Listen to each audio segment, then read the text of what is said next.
నమస్తే studio local news కి స్వాగతం. ఎన్నికల నియమావళి అమల్లోకి వచ్చినందున రాజకీయ పార్టీలు నిబంధనలు పాటించాల్సిందేనని పెందుర్తి నియోజకవర్గం ఎన్నికల పరిశీలకురాలు స్పెషల్ డిప్యూటీ కలెక్టర్ శేష శైలజ తెలిపారు. పెందుర్తి తహసీల్దార్ కార్యాలయంలో ఆమె మీడియాతో మాట్లాడుతూ షెడ్యూల్ విడుదలైన తర్వాత సబ్బవరంలో తెలుగుదేశం పార్టీ ఎలాంటి అనుమతి తీసుకోకుండా ర్యాలీ నిర్వహించినందున ఆ పార్టీపై కేసు నమోదు చేసినట్లు తెలిపారు. అలాగే పెందుర్తిలో YSR Congress party bike rally నిర్వహణకు అనుమతి తీసుకుని మైక్ సిస్టమ్ వినియోగించడంతో ఆ పార్టీపైన కేసు నమోదు చేసినట్లు వెల్లడించారు. ఎన్నికలు పూర్తయ్యే వరకు ఎన్నికల కోడ్ ఉంటుందని అందరూ పూర్తిగా సహకరించాలని ఆమె విజ్ఞప్తి చేశారు. రోడ్డుపై ఫ్లెక్సీలు తొలగింపు, విగ్రహాలకు ముసుగులు వేయటం, ఇళ్లపై ఉన్న ఫ్లెక్సీలను తొలగింపు చర్యలు చేపట్టినట్లు ఆమె తెలిపారు. ఇప్పుడు మనకి 16వ తేదీ నుంచి ఎలక్షన్ కమిషన్ నోటిఫికేషన్ ఎప్పుడు ఇవ్వాలి అన్నదానికి అనౌన్స్మెంట్ చేశారు. సో ఎప్పుడైతే అనౌన్స్మెంట్ చేశారో ఆ రోజు నుంచి కూడా మనకి మోడల్ కోడ్ ఆఫ్ కాండక్ట్ ఇంప్లిమెంటేషన్లోకి వస్తుంది. సో ఆ రోజు నుంచి మనకి 24 గంటల లోపులో ప్రభుత్వ కార్యాలయాల మీద ఉన్న రాజకీయాలకి సంబంధించిన ఏ పోస్టర్స్ కానీ, బ్యానర్స్ కానీ, ఫ్లాగ్స్ కానీ ఉండటానికి వీల్లేదు. అలాగే 48 గంటలలో పబ్లిక్ ప్లేసెస్లో ఉన్న ఎటువంటి బ్యానర్స్ కానీ, విగ్రహాలని ఇవన్నీ కూడా క్లోజ్ చేయించవలసిన అవసరం ఉంది.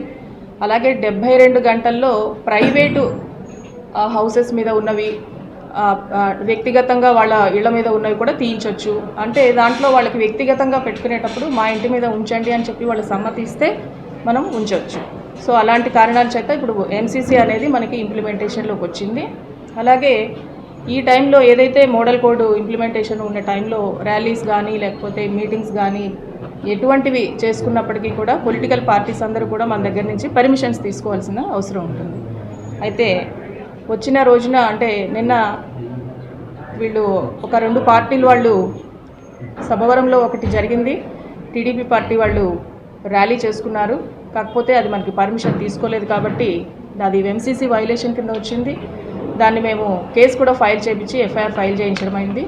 అలాగే మనకి పెందుర్తిలో కూడా ఒక బైక్ ర్యాలీ చేసుకుంటామని చెప్పి వైఎస్ఆర్సీపీ పార్టీ వాళ్ళు పర్మిషన్ అయితే తీసుకున్నారు, కానీ దానికి సంబంధించి సౌండ్ సిస్టమ్కి వాళ్ళు పర్మిషన్ తీసుకోలేదు. కాబట్టి సౌండ్ సిస్టమ్ పర్మిషన్ లేకుండా పెట్టుకున్నందుకు వాళ్ళ మీద కూడా కేసు ఫైల్ చేయించడం అయింది, ఎఫ్ఐఆర్ కూడా ఫైల్ చేయడం జరిగింది. అలాగే మళ్ళీ నోటిఫికేషన్ ఇచ్చే వరకు ఇచ్చిన తర్వాత షెడ్యూల్ ప్రకారం ఎలక్షన్స్ ఏదైతే జరుగుతుందో అప్పటి వరకు కూడా ఎంసీసీ అంతా కూడా ఫోర్స్లో ఉంటుంది. దయచేసి అందరూ కూడా ఈ ఎంసీసీ మీద అప్రమత్తంగా ఉండాలి. అధికారులు అందరూ ఎవరైతే ఉంటారో అందరూ ఎవరెవరికి ఏ విధులు కేటాయించామో ఆ కేటాయించిన విధుల్ని నిర్విఘ్నంగా, అంటే ఎటువంటి ప్రలోభాలకు కానీ ఎటువంటి కామెంట్స్కి కూడా తావివ్వకుండా పనిచేయాలని చెప్పి అందరినీ ఆదేశించడం జరిగింది. గారు ఇచ్చారు, ఆయన స్పెషల్ ఆఫీసర్గా ఈ కాన్స్టిట్యుయెన్సీ ఒకటి చూసుకుంటున్నారు. సో దాని మీద ఏదైతే మన కార్యాలయంలో ఎలక్షన్స్కి సంబంధించి మన కార్యాలయంలో సిబ్బంది అందరూ కూడా రకరకాల పనుల మీద వాళ్ళకి కేటాయించడం జరిగింది, ఎవరెవరు ఏ పని చేయాలి అని చెప్పింది. ఆ పని మీద వాళ్ళందరూ కూడా ఎంత అలర్ట్గా ఉన్నారు, ఎంతవరకు ఆ సబ్జెక్ట్ మీద అవగాహన చేసుకున్నారు అని చెప్పి అది ఒకసారి వాళ్ళందరితో కూడా మీటింగ్ తీసుకోవడం జరిగింది. ఇంకా కొంత ట్రైనింగ్ అవసరం అని భావించారు కాబట్టి మరొక రోజున కూడా ఒక ట్రైనింగ్ క్లాస్ని వాళ్ళ కోసం కండక్ట్ చేయడం జరుగుతుంది. Thank you.